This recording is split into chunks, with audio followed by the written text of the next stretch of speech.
This Japanese Zero was sitting by alongside the street, half a block or so away from Nemesis headquarters, and they appeared to be letting some people look into the inside of it. It looked like a brand new one, intact.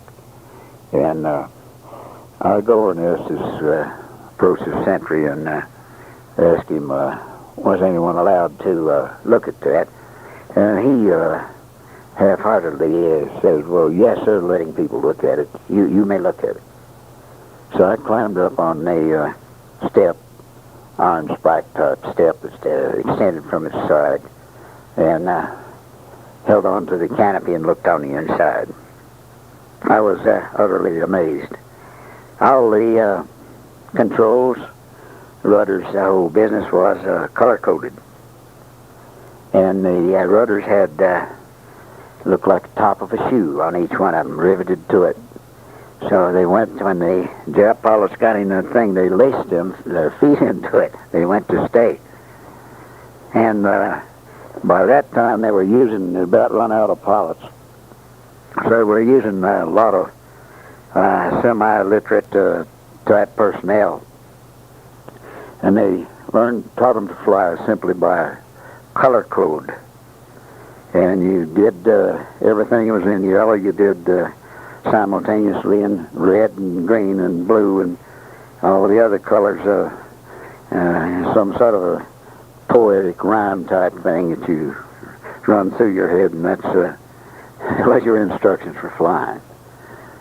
So it looked like a sophisticated airplane, and I never could see how them country boys with no education could ever fly them. And of course, them might have been kamikaze pilots, which brings to mind a little funny, to me anyway. This school of kamikaze pilots have all been indoctrinated with this divine wind bit. So the commanding officer tells them that your admiral is going to address you. So this Jap admiral comes out, and he's all hepped up, and me gives him a fine pep talk. Says, you're going to go out, and says, you're going to see that American carrier, and he says, you're going to get your airplane going real fast, and you're going to come down. He says, you're going to fly into it, and you're going to blow it up. And he says, if you don't find a flat top, he says, you see a destroyer, says, you get up there, and says, you rev the thing up, you come down, you hit it, you blow it up. He says, now, is there any question? And one little voice in the background says, yes. Says, is the Honorable Admiral out his flocking mind? On one trip over to Nimitz Hill, I came out of there, and I met Captain Slayton, who was one of our officers at the hydrographic office in Washington, walking in. So he recognized me, and I saluted him and spoke to him and called him good afternoon, Captain Slayton. And we smiled and went on our ways. And then I go on up to Jigpore, which was in the tunnel. That was Joint Intelligence Pacific Ocean area. And I go in there, and there's Commander Hanrahan, one of our hydrographic officers. So apparently we were in continual liaison between Washington and headquarters of the Pacific. And I'm sure that they directed which maps to be made next and set up priorities and that type of thing. Gene Tooney, the prize fighter, world champion, came through from time to time. He was a commander in the Coast Guard. And I don't know what type of work he was engaged in. It may have been of morale type activity, but he was in and out. And Henry Fonda was in and out a few times. Henry was a PT boat skipper, like John Kennedy. And I guess I've seen a lot of action out there. Somebody decided that the chief petty officers should have a big party. So there was an awful lot of them on that station. As I previously said, probably 600-700, I guess, 500 or 600 anyway. I never counted them, but there's a hell of a bunch of them. And they made arrangements to get to an old park, which had become at one point had become a non-emplacement area. But things had moved far enough west so they weren't too concerned about the security of the place anymore. So they took busload after busload down there, and they rounded up a few old crones around the island there, and everybody proceeded to start drinking beer and eating food, mostly drinking beer. And it is about the most enormous party you ever heard of. And as is customary and that kind of thing, they invited the officers. So there's about an equal number of them came. And there's all sorts of grievances were settled that day. My roommate came to me and he said, "I may need your help." I said, "What for?" He said, "I'm going to whip Lieutenant so-and-so." I said, "You don't need my help." So he engages him in conversation and got his back. There's been an argument about something. Got his back turned towards the frog pond there, lily pond, and he hit him. So the guy got out there and they fought for quite some time. They said there's more black eyes on the station the next day than anybody had ever seen. I don't know why it really got out of hand. Wonder they hadn't have had to call the riot police. That's how bad it was.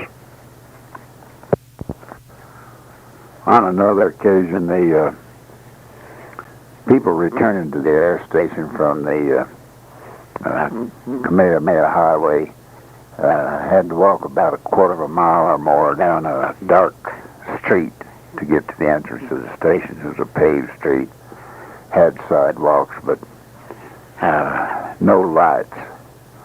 So the Kanakas went to ganging up and beating the drunk sailors and rolling them as they come back down through there.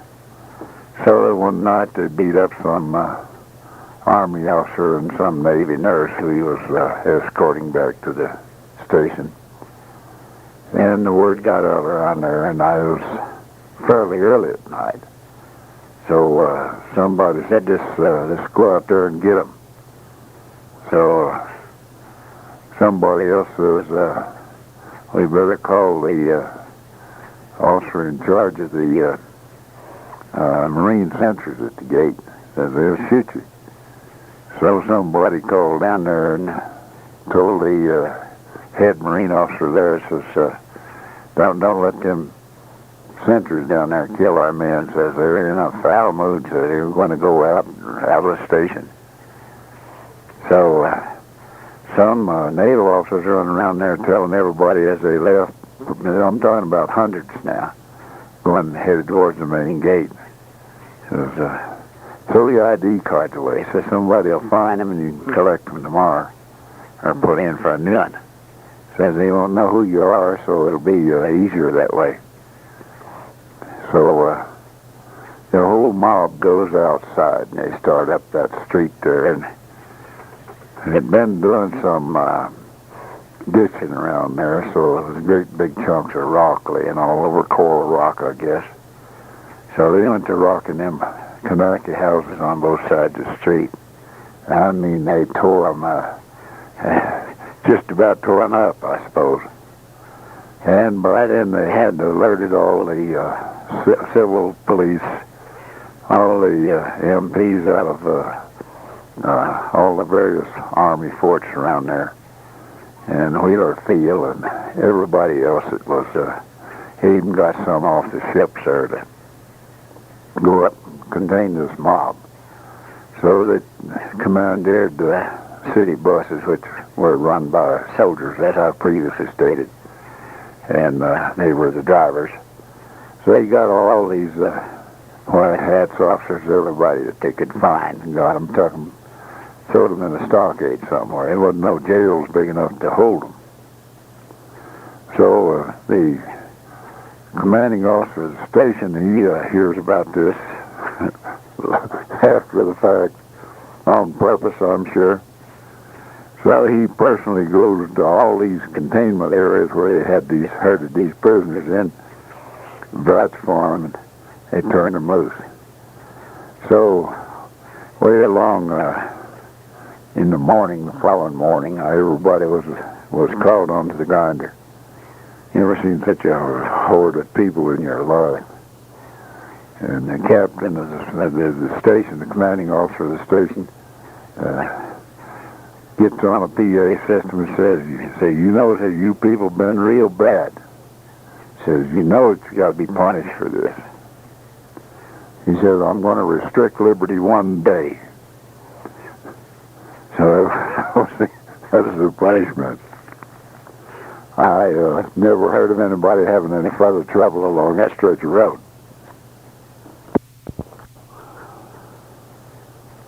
3 or 4 of us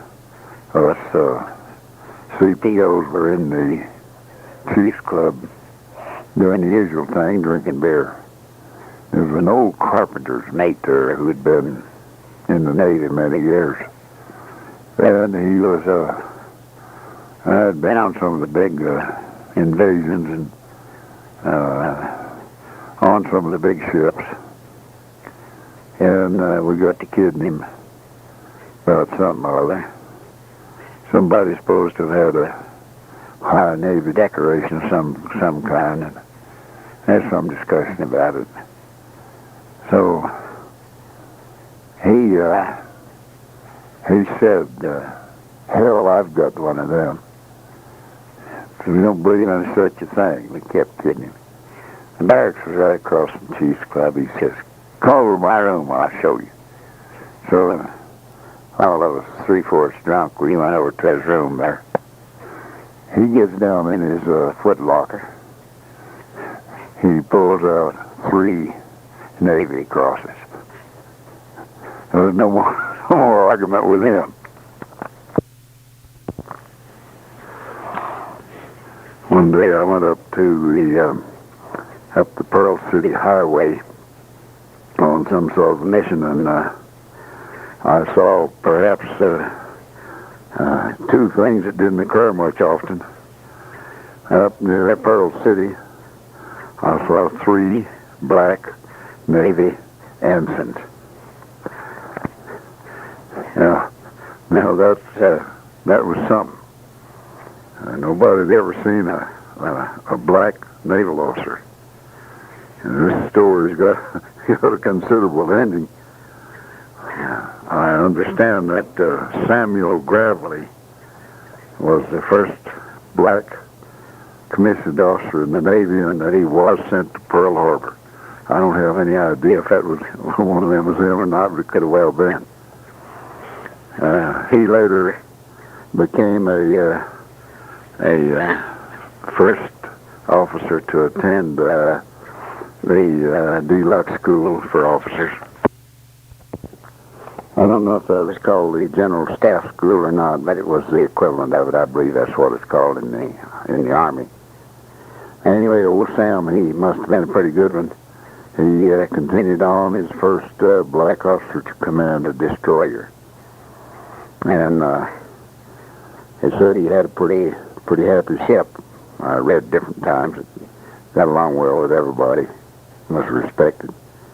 That gets back to that old bit there, Chesty Puller's comment about that respect comes down the ladder and then goes back up. Maybe he discovered that. Old Sam, that is. Sam kept on and became the first commissioned admiral, rear admiral in the United States Navy, and he retired as something like that I don't know what happened to him since then. But he's around. He must have been a very able man, which does the family name proud. On that same trip, I saw the unheard of. I seen a green snake squashed on the road out there, and they kept saying there was no snakes in the highway. I imagine that one came in on some cargo ship or something from some of the other islands. I think the reason there's no snakes there is so many mongoose. I guess they killed all of them. But I heard that story all the time. There's no snakes there, but did see one.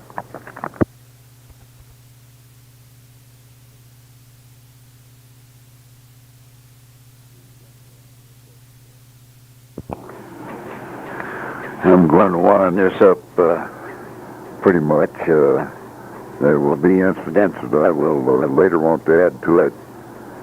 But the war's end comes along about now. And anybody that had sufficient points or wished to could start coming home. So they went to hauling them home on the big carriers that was out there. So he could take a mob of them at one time. And along about that time, I ran into Commander Chase. He was back out there and was back aboard his old ship, the Saratoga. And I was pleased.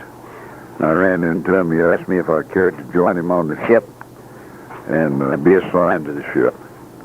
And I told him I was getting out of the Navy, and he said, He said, and all this time I thought you was regular Navy. He said, I was hoping that you would join me and continue on. And he said, I'd fix it so you could do it if you wanted to. I said, well, I still think that I'll become a civilian again. So it was the last time I ever seen him. So I carried around there, I don't know how long now, 2 or 3 months, I guess. And I finally found out a way to get home real fast without coming on the ship. Not that I minded coming on the ship, but this seemed to be an expedient thing to do. So I made a deal with a crew on an R5D to put me through as a crew member. So they put me through as a crew member on an R5, and we crossed over to San Francisco, and at that time it was something of a record flight. We had great tailwinds or something there, and it made it in about, as I recall, about 7 hours, which is kind of awful fast for that day and time. It's sort of a record.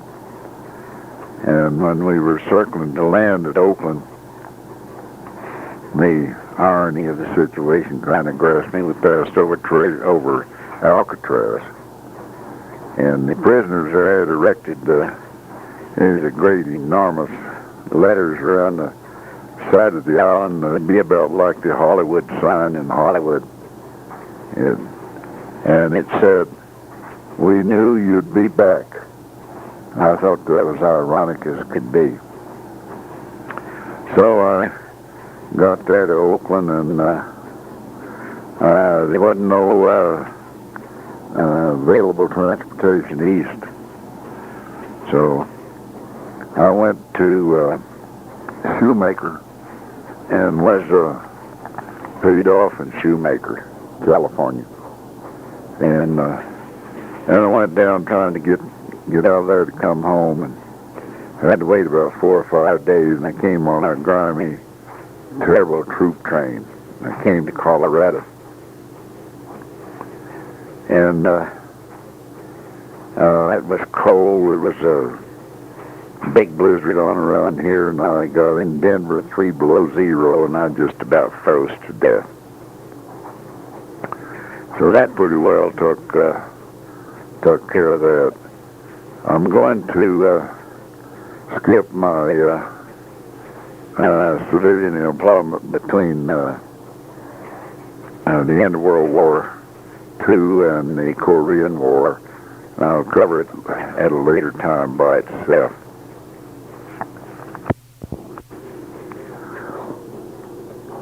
When I arrived here in Denver, I went to work for Jepson, and I worked there for a few months and didn't think I was going to get anywhere. So I went back to Washington, D.C. and put in for my old job in the Coast and Geodetic Survey, and they offered me so little money I couldn't survive on it. Ran into Jep back there in Washington. He asked me to come back out there and go to work for him again, which I did. I continued to work for him till my mother died, and I went back there, and he sent nice floral arrangements and so on. When I came back, he fired me, and didn't give me any reason. And so I did a little drafting, freelance drafting around here, put out some publications and so on. And I went to work for the CAA in the airports branch. So we were designing and building various airports in Colorado and in Wyoming. And I was able to go and do a lot of field work as well as drafting in the office. And as time goes on, I put out the traffic patterns free for nothing, and not part of my duty for the Stapleton Field, and a joint pattern for them and Lowry. And reworked all the facilities manuals, let's say the one that showed all the airports. And Washington, D.C. liked them so good, they used that as a model, sent throughout the country, and asked everybody to make them kind of like that. So while out there, I took flying lessons and learned to fly. And just because I was in the middle of a bunch of flyers there, and I thought I ought to be able to do it too. So I went to Clinton Aviation and soloed the Stapleton Field. So I got recalled to active duty in the Navy with, I think I had 8 days notice. So my reserve description showed the airport design. I guess that's what picked me up. So I got on the Union Pacific Portland Rose till you get to Reno or Sparks.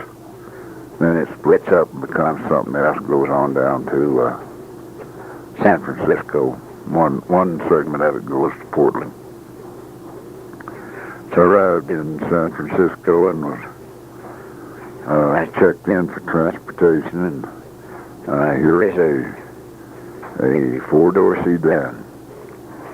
Well, I thought it'd be an old cattle bus like always. So I was taken over to Treasure Island, and the driver was nobody else except he and myself. He said, boy, so that Treasure Island's a real mean station. You ain't gonna like that. Well, everybody had to go through there, no matter where they were bound for. So that was the Captain Simpson of the old fame, who Walter Winchell had chased out of Pier 96 in New York. He'd been so abusive back there, and he gave him as much publicity. He left and came to Treasure Island. He was running Treasure Island, and he was something else. His wife himself and two daughters lived on Goat Island, which connected with Treasure Island with a causeway. And she would go with him on his inspection trips when they would inspect the troops. She'd run her fingers through a white hat's hair, and if it was more than an inch long, tell somebody to take his name. So he really run a dictatorship around there. And he didn't like chief petty officers none. So he'd make them sweep the island just like everybody else. Kind of tickled me. And every time you go through there, you was good for about a month there. No matter how big a hurry it was, it still take about a month. And you'd get various and sundry details. I remember I had a 36-hour break duty working prisoners. So I had I don't know how many now, probably 25, 30 prisoners, truckload. We laid out on the side of Treasure Island there. Come up a quick shower there. Well, I loaded them on the truck and took them back to the brig. And had them locked back in the brig.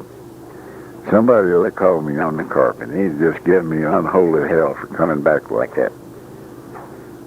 So I decided when I'd gone back in, I wasn't going to take no stuff off of nobody to pull a little bluff like they do.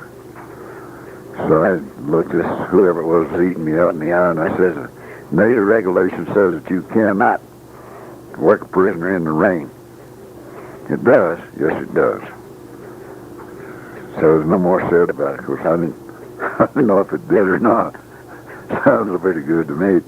So when it quit raining, I loaded him up and took him back out there and finished whatever we was doing. So you got some fine assignments there.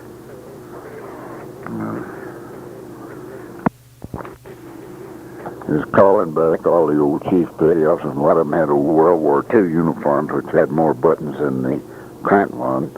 A lot of them come back with street shoes on, which wasn't GI issue. Old Simpson to go around, make them do double time barefooted around the organization of. They had a company of chiefs. Always several hundred there going back in. He made their life miserable. So was up there on one occasion, and there was a chief air pilot. He had been a commissioned officer and reverted back to his old rank rating, and he had lost his leg on the Franklin. And strange it may seem, there ain't nothing in the regulations that says you got to be retired because you lose a leg. If you can do all the necessary things, so he did, and he had. So he came back in there to be paid off from the Navy after 28 years or something. So he pulled off his wooden leg and laid alongside him and went to sleep. And along in the morning, some charge of quarters came by, some lowly white hat, had him get up, and he tells him to mind his own business. So the guy put him on report, and he went before Captain Simpson. Now this man was in there to be paid off after all them years of suffering. And Simpson fined him so much that he had to, and busted him. He fined him and busted him, and had to extend his enlistment for 6 months so he pay his fines off. Two of Simpson's daughters talked some coxswain into taking out a LCM and took him a ride down in the bay one Sunday, unauthorized. So this guy was clipping along, and he hit a pier on Open Bay Bridge and killed him. So I had a big investigation, and Admiral Rogers, who was Commandant of the Naval District, and I believe Western Sea Frontier Commandant also, he banned Simpson's wife and family from the station. He couldn't do anything about Simpson, but he sure could keep his family off the station. So they lived in hotels downtown. They were a bunch of trash. I had to duty one night walking outside Simpson's home on Goat Island. He lived there by himself and didn't have nothing to do. And whoever I relieved there says, whatever you do, says, don't put your hands in your pockets, no matter how cold they get. Says, that somebody sits up there with a pair of binoculars and says, he'll put you on a report. He'll give you a lot of trouble if he ever sees you with your hands in your pocket. So up there, the fog coming in off the bay, he got awful cold. And I sure was glad to get out of there. You always got the duty there of going over to Goat Island, naval prison over there, which is run by Marines, to bring prisoners back for courts-martial. And I've never seen such a bad place in my life. You'd go over there through the barbed wire entanglements and get in there, and all these mean-looking jarheads sitting around there. And they'd bring your prisoners out and you get them in the truck. And you sat in the back. You were unarmed. You had an armed sentry in front with the driver, but you sat back there next to the back end of the panel body truck. And it was pretty secure. You weren't locked in, but they weren't anxious to get out. And the minute you got out of that Marine brig there, every one of them started talking at the same time. That boy said, we'd rather be court-martial, rather go to jail, civilian jail, or anything else, rather than to spend 1 minute in that place. It is that tough.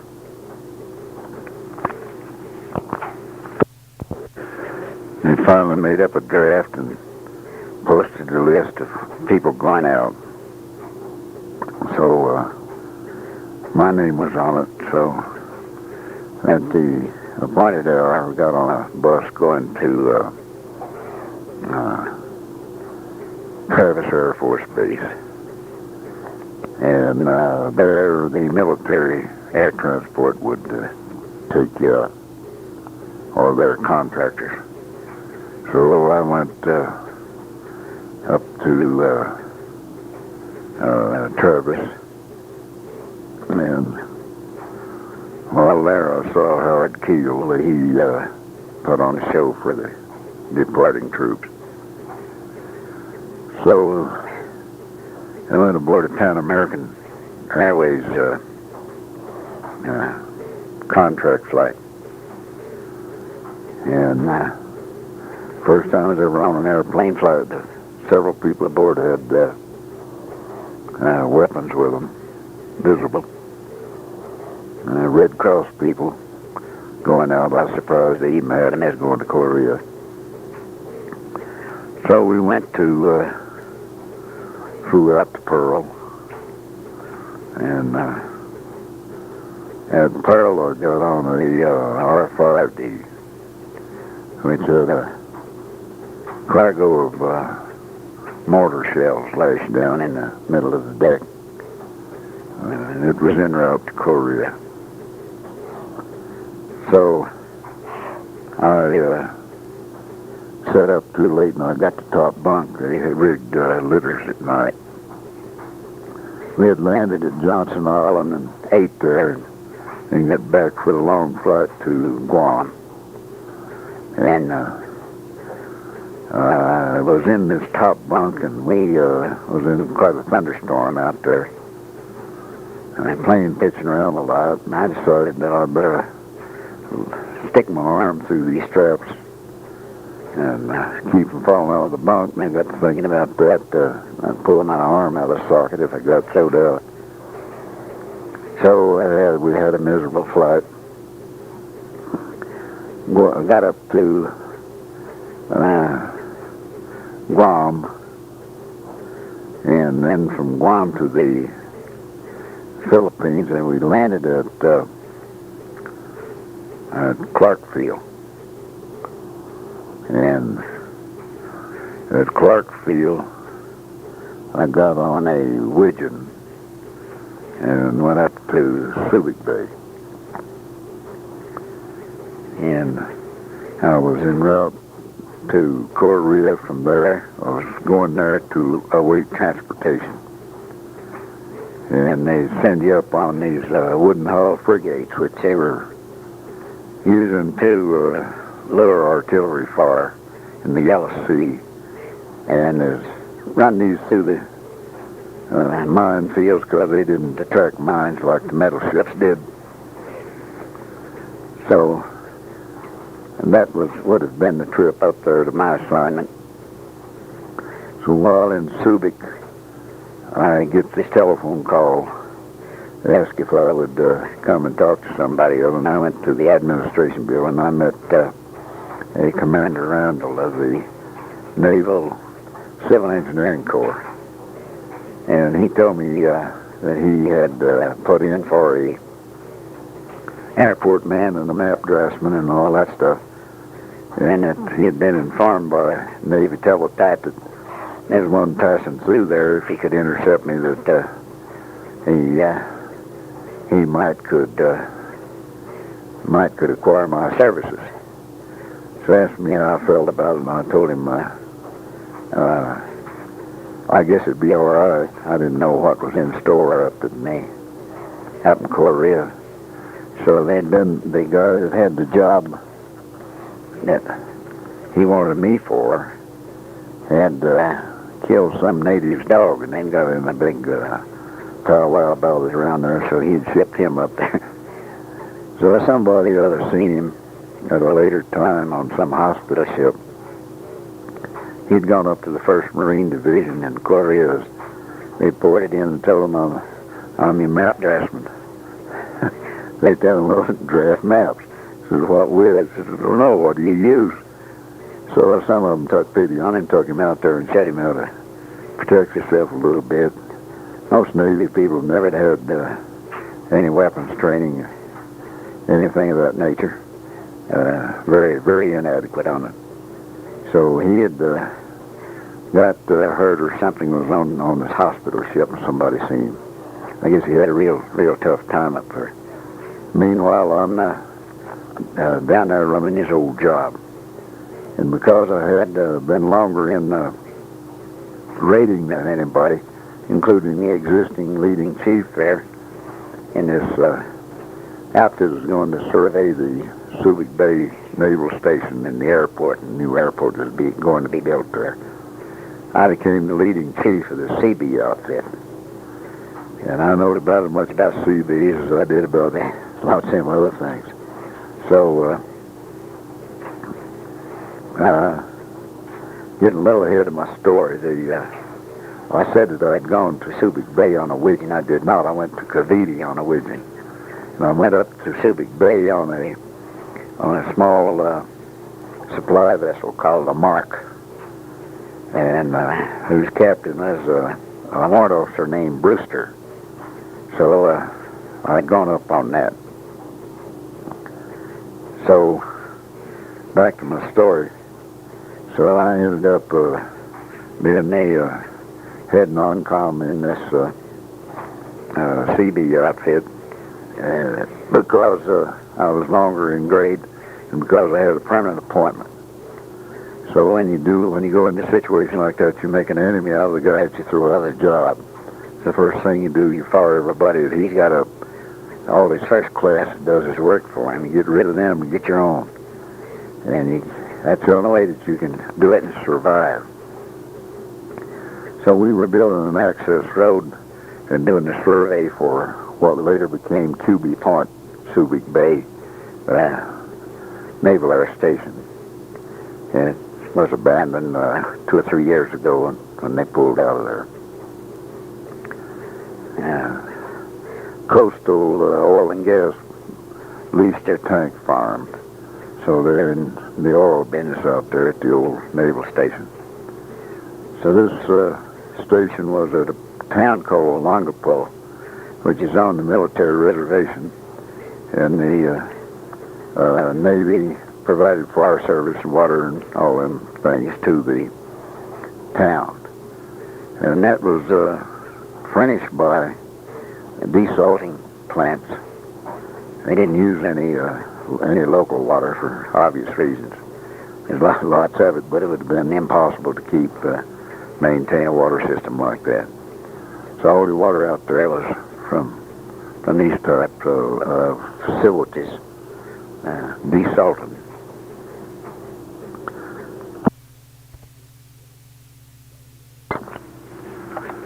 There was a town or a fishing village, barrier of about 1,500, 2,000 people lived where the air station was to be built, and cemeteries and everything else. So they moved them all out. We did the survey. We also went up to San Miguel up the road there and did the survey for the communication station, Voice America station. We finished some work but the Corps of Engineers had a survey party ambushed out there. See, everybody out there wears the same kind of uniforms, leftover American uniforms, and the commie hucks out there were raising hell. So everybody was all sorts of hostile parties out there shooting at each other and didn't even know who they were. So we went up to San Miguel, and we stayed in an old city hall, and in the church compound. The Catholic Church had some kindergarten buildings there, which we converted to temporary barracks. And some interesting things took place in that town, which I'll relate a little later. Our camp was in the town of San Antonio. That's in Zambales province there. And in doing the various surveys around this airstrip, I had to search out some reservation maps. And I went into some post engineer's office somewhere and digging around in old files, and I came across some reservation maps. They had been done by, listen to this, Lieutenant Douglas A. MacArthur. He had found himself out there sometime or other with time on his hands, so he did a survey of the reservation. It wasn't too hard to do. As a sea on one side and a volcanic peak to volcanic peak on the other, but he had done some nice work. And the compass roses were artistic as could be. It had Filipino draftsmen do them. And it was several miles out from Subic Bay to this place, San Antonio. And they passed through 2 or 3 towns where they had trucks. And we always let the tarps down on the sides. They were hostile towns. They were commie towns. You can tell the difference. The kids wouldn't come out and badger you for chewing gum when you passed through, wave at you. You didn't see nobody who went through them. We were having a lot of trouble with we put a baseline up a straight road there, covering the area which later became the San Miguel communication station. And it was terribly hot and humid and bad, so we couldn't get good readings. So I went to turn them out at daylight in the morning,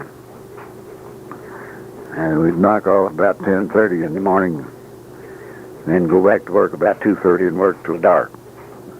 They didn't like that much, but the heat waves, you could read the instruments a whole lot better. The survey turned out a lot better.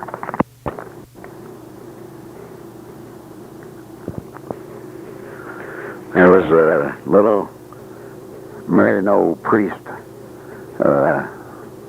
lived right next to our camp there, and the cathedral was there, if you wanted to call it a cathedral. And over nearby was an ancient old foundation and some walls there. There'd been a Catholic church there since year 1, I guess. Now, this guy was Filipino, but he was Maryknoll educated in this country. And some of the guys will tell me that he was sanctioning temporary marriages. I've never heard such thing in my life.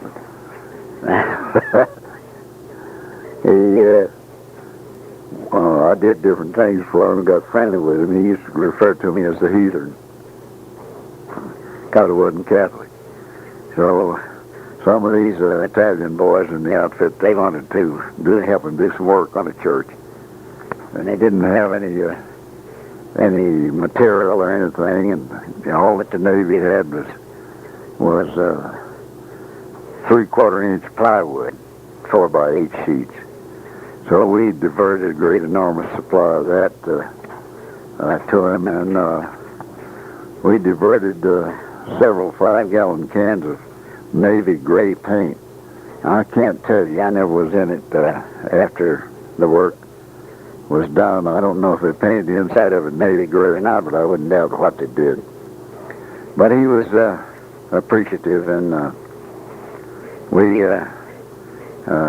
done pretty good. So one day he was talking to me, messing around. I had to needle him a little bit. I said, what's this bit with these temporary marriages? He says, he says, I know you get around to asking me that. He said, you people come in to a place like this and say, if I don't grant that type of sanction, and he says, when you leave, says, those women are outcast. Says, if they can say they've been married to an American, says, I can let them back into the church. So he says, that's why I do that. He says, I don't expect you to understand it. I said, well, I don't. So as time goes on, and when a later time, when we went back down to the main station at Subic Bay, the sentries at the gate one day called up and said, there's a Catholic priest down here that wants to see you. Now that was, about 30-something miles from where his church was back down to Subic Bay. So I went down to the gate to see what was going on, and it was this little priest. He said, I've got some information for you. So I asked him a little bit about it. I realized it's a little bit over my head, so I phoned my commanding officer and asked him would he come down to the gate, and he would see when he got down there. So he came down, and we went into a secure room there somewhere, and this priest told him that there was a submarine landed, presumably Russian or maybe Chinese. He didn't specify. Don't guess he knew.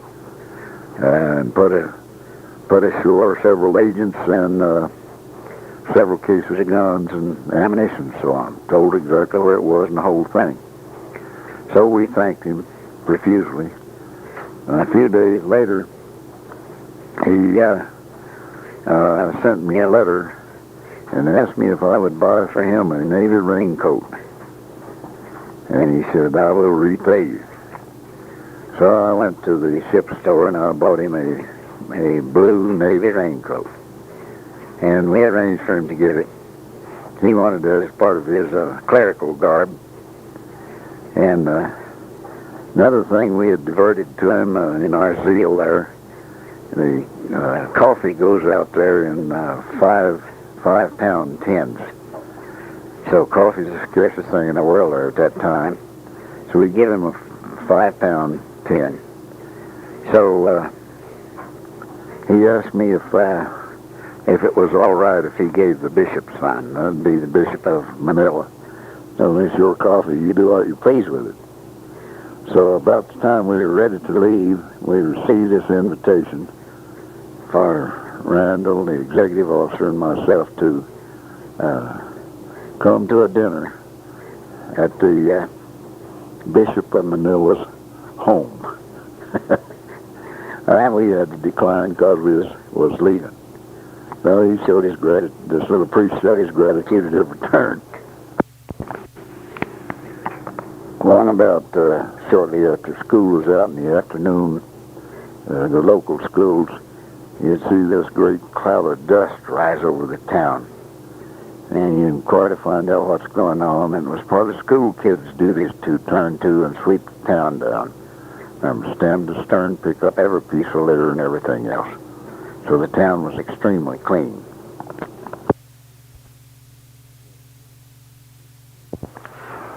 The harbor at Subic is extremely restricted.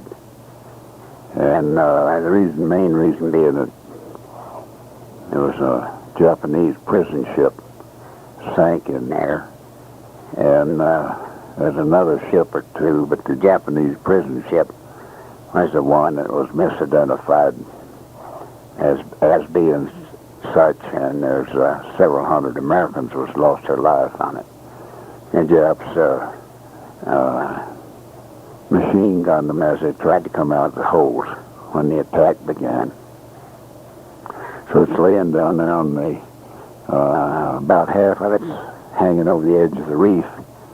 The other half is stuck in the mud on the bottom of the harbor there. And they couldn't,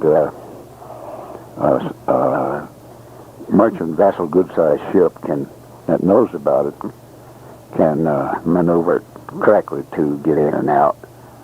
At the time I was there, they had 4 buoys marking the corners of the area which you needed to stay clear of. And on one occasion, a newly commissioned carrier, one of the old ones had brought out of mothballs, was going out in the Korean War. They had a new crew aboard, including the captain who had never been in there before. And I don't know what, I reckon he went in without a pilot.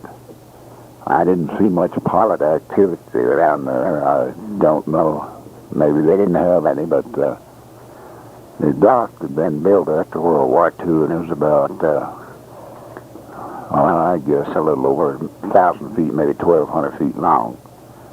And this big carrier came in, and then he got ready to leave 3 or 4 days later. He couldn't turn around. So he had a little problem there. So he went to getting all the craft that they could around it, like LCMs, which serve as tugs sometimes, pushers. And then they contracted all the, from as far away as Manila to come up there and help them pull that thing out backwards. So it's a dead weight. So they had a heck of a time pulling it out backwards to get it way down there to the harbor was wide enough to turn it around. On one occasion, this typhoon came in one day. We'd been expecting it for some 3 or 4 days. And we took all our vehicles there. We drove a Jeep inside the Quonset hut floor to add to the weight. The native huts would withstand the hurricane, but the U.S. Navy built metal Quonsets wouldn't. They would blow all to pieces. So routinely, in building these things out there, they would stretch cables across the concrete deck and tie it down on either side. And they had some sort of an intricate tie-down procedure with the upper part of the building itself. It anchored in concrete on each side. Even then, the typhoons are strong enough to blow it apart. And the most unusual sights that I ever seen out there was small palm trees and tropical vegetation growing up through ships sitting up high and dry on the beach. That's several hundred feet in from where the water was. If the ground was flat, there's an awful lot of way inland in a hurricane there.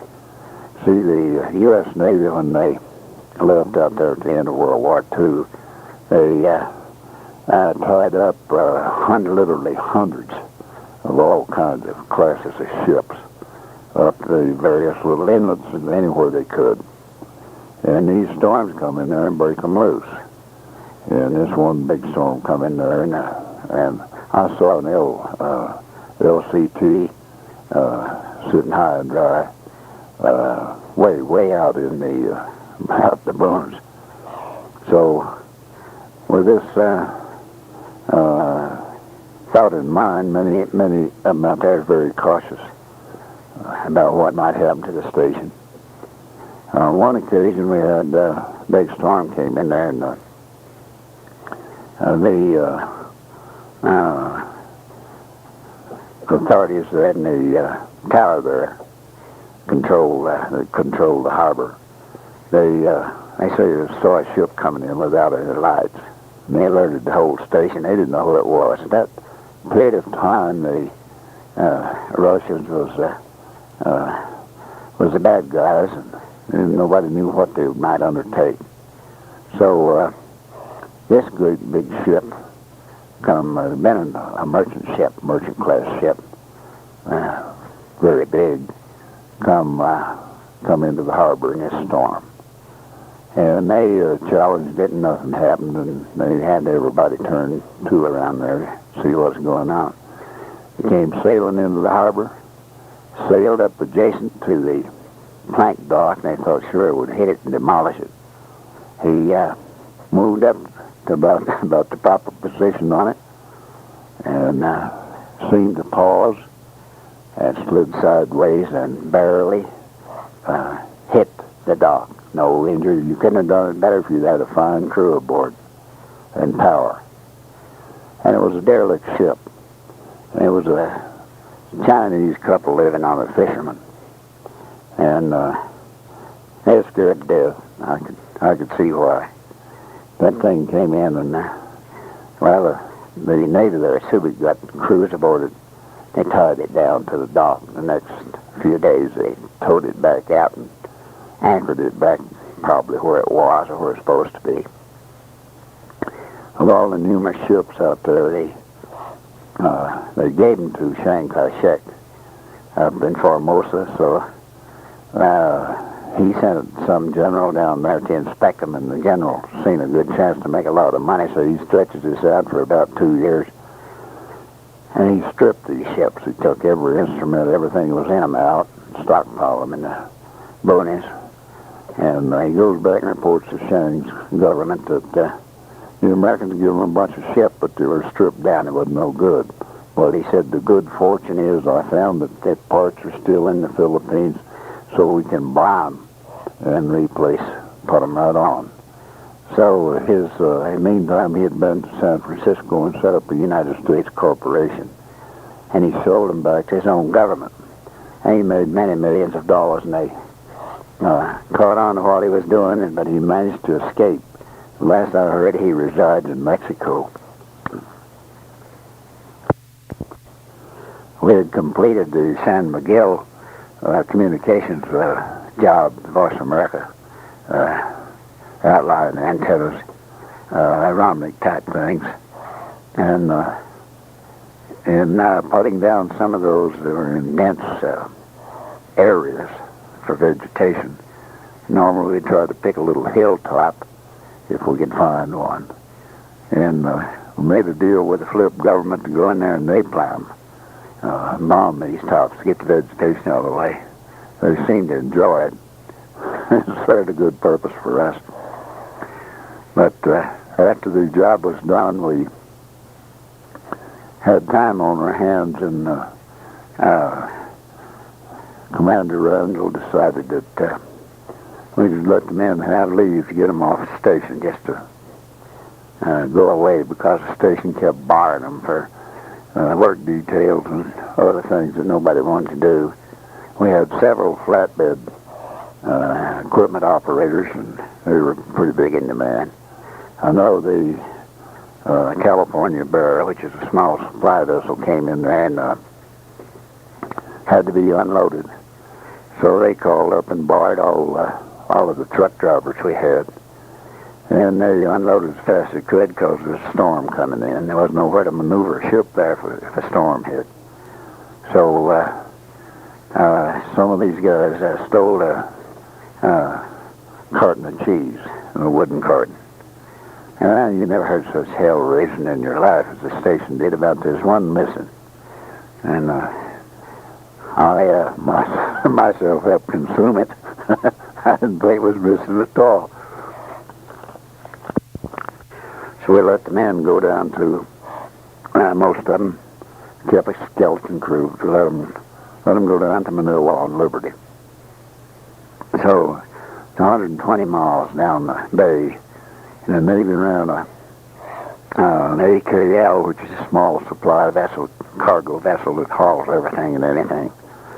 And for dimension on them, I don't know, they're probably, let's see, they must be about 125 feet long.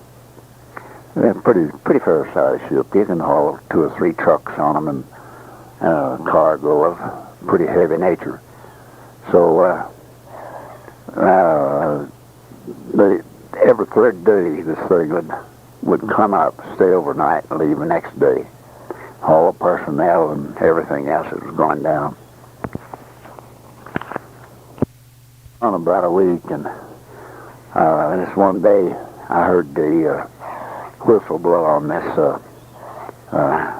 ship, and signal to the docking crew that he's coming in. So I get the Jeep, thought I'd go down and bring back all if I could get on the Jeep. Keep from walking. It's quite some distance from where we were down to the end of the dock where the ship came in. So ordinarily the docking crew would be down there, but when they heard the whistle blow, I reckon they didn't hear it. So I'm down there, parked on this dock, and this ship comes in, and my CB's aboard it. All of them about still drunk, I guess. And Mr. Brister, the warrant officer that was